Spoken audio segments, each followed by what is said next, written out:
अदाकार शाहिद के बाद अगर किसी दिल फेंक पाकिस्तानी एक्टर का नाम लिया जाता है तो ये जावेद शेख हैं। जावेद शेख ने खुली और छुपी दर्जनों मोहब्बतें भी की और शादियां भी।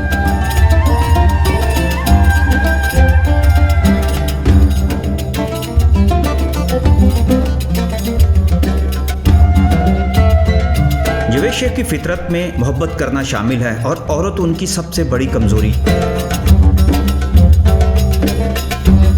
एक बार उन्होंने अपने बचपन का वाकया सुनाते हुए बताया था कि मेरी पहली गर्लफ्रेंड फ्रेंच खातून थी। मेरी उससे कराची में मुलाकात हुई, लेकिन वो पेरिस में रहती थी और यहाँ छुट्टियां गुजारने के लिए आई हुई थी। मैं उसको अपना दिल दे बैठा। उस वक्त में कुछ नहीं था, लिहाजा गर्लफ्रेंड से मिलने फ्रांस जाने के लिए वाले साहब की गाड़ी बेच दी और टिकट लेकर चला गया, जिस पर मुझे वाले साहब ने बहुत मारा। जावेद शेख बचपन में अपने वालिद के पैसे चोरी करके दोस्तों के साथ दिल पशौरी किया करते थे और इस पर वाले से मार भी खाते। जिंदगी भर वो दिल के हाथों मजबूर रहे और चोरियां करते रहे। आज भी उन्हें दिल चुराने वाला मर्द कहा जाता है। जावेद शेख ने जीनत मंगी, सलमा आगा से अलानिया और नीली और सना से मुबैना तौर पर शादियां की। वो उनके साथ रहती थी, मगर मुंह से कोई नहीं मानता था कि वो शादी कर चुके हैं। जावेद शेख चाहे शादियां करते रहे या वैसे ही रिलेशनशिप पर चलते रहे, बहरहाल कोई औरत उनको रास ना आई, इसलिए कि वो कली कली मंडलाते और रातों रात सुपरस्टार बनने के लिए अपने दौर की मशहूर एक्ट्रेस का सहारा लेने में काफी माहिर समझे जाते थे और ये समझते थे कि वो मार्केट में इस तरह इन रहेंगे। औरत उनकी मजबूरी और कमजोरी थी और वो इसी से खेलते रहे।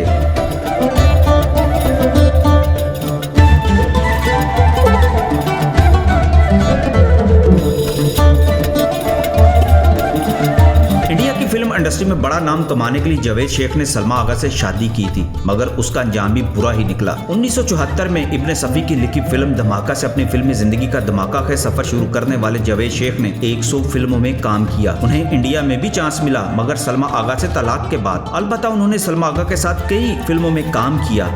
उन्होंने इंडिया में शेखर, जानेमन, नमस्ते लंदन, ओम शांति ओम जैसी बहुत सारी फिल्मों में काम किया। अपने तई अच्छा काम किया, मगर अव्वल दर्जे एक्टर के तौर पर उनकी पजीराई इंडिया में ना हो सकी। इस बारे में बाबाए फिल्मी सहाफत अली सुफियान अफाकी ने लिखा था कि जावेद शेख को उसकी पहली बीवी की बददुआ ले बैठी। उसने जीनत मंगी जैसी मुखलिस, वफादार और घरेलू औरत का दिल तोड़ा और फिर जिंदगी भर घरेलू सुकून के लिए तरसते रहे। जीनत मंगी अपने दौर की मशहूर टीवी आर्टिस्ट थी, मगर जावेद के साथ शादी हो जाने के बाद उसने टीवी से ताल्लुक तोड़ दिया था। उसने जावेद शेख से ताल्लुक कायम रखने के लिए पीरों फकीरों का भी सहारा लिया, लेकिन सलमा आगा से इश्क का भूत सबसे तगड़ा निकला और सलमा आगा के हुक्म पर जावेद शेख ने जीनत मंगी को तलाक दे दी।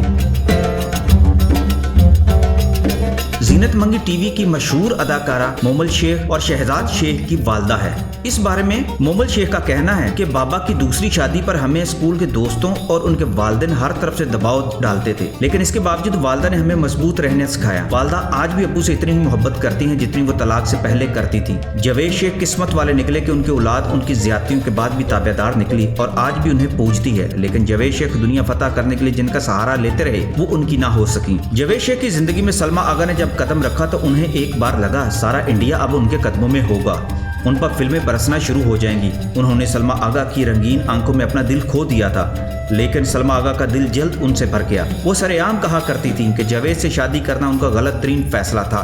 वो उसको मारता और पीटता था, जबकि जावेद शेख का कहना था कि सलमा आगा ने तो उन पर काफ़ी पाबंदियां लगाई थी, जिनमें से एक ये थी कि अदाकारा रेखा के साथ तुम कोई फिल्म नहीं करोगे। जावेद शेख की इस मोहब्बत ने भी ज्यादा उम्र नहीं पाई। फिल्मी राजदार तो इस हवाले से ये भी कहते रहे कि सलमा आगा हाकम परस्त औरत होने की वजह से जावेद शेख पर दबाव रखा करती थी और लोगों के सामने उनकी इंसल्ट करती, तो जावेद शेख सर झुकाकर सुनते रह जाते। इंडिया का तजर्बा भी कामयाब न रहा और फिर सलमा आगा की महमूद सफरा में दिलचस्पी ने जावेद शेख को अलहदगी पर मजबूर कर दिया। जावेद शेख पर इस तलाक का असर हुआ और उन्होंने सोचा वो कभी शादी नहीं करेंगे, ना औरतों के साथ रिलेशनशिप करेंगे, मगर बहुत जल्द उन्हें एक बार फिर मोहब्बत ने चारों तरफ से घेर लिया।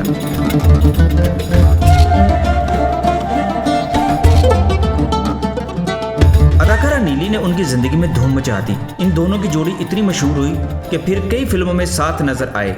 कहा जाता है कि नीली ने जावेद शेख के साथ अपना करियर तबाह कर दिया, लेकिन जावेद शेख को नीली बहुत पसंद थी और एक जमाने में तो उन दोनों को हीर रांझा का दर्जा भी दिया गया। जावेद शेख ने शादी का फैसला भी कर लिया नीली से, लेकिन नीली ने फिर अपना वतीरा बदल लिया और गायब हो गई और जावेद शेख एक बार फिर मोहब्बत के तूफान में तन्हा खड़े हो गए। उन्हें कोई खबर नहीं थी कि नीली कहाँ चली गई है। नीली से ब्रेकअप के बाद जावेद शेख ने बॉलीवुड की एक और साहिरा अदाकारा सना में दिलचस्पी जाहिर कर दी। उन्होंने जैसे तय कर लिया कि शादी के बगैर भी तो जिंदगी गुजारी जा सकती है, लेकिन वो समझते कि शादी फिर भी जरूरी है। उन्होंने सना को अपनी फिल्म खुले आसमान के नीचे में कास्ट किया। उनका बस नहीं चलता था कि सना जैसे ही कहे तो वो शादी कर लें, लेकिन सना ने कभी ऐसा नहीं कहा।